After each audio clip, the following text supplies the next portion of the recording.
మన ఈ మధ్యన ఒక విశ్లేషకులు ఒక ఆయన నేను అమిత్ షా గారు మాట్లాడుకుంటున్నామంటే ఆయన పక్కనే ఉండి విన్నట్టుగా మాట్లాడారు. అంటే నాకు ఆయన అంటే చాలా గౌరవం, నాకు చాలా గౌరవం. ఎందుకంటే ఆయన ఇంట్లో పెళ్లికి కూడా వెళ్ళాను నేను.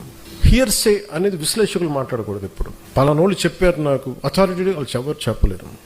Toughest home minister after Shri Sardar Vallabhbhai Patel Shri Amit Shah.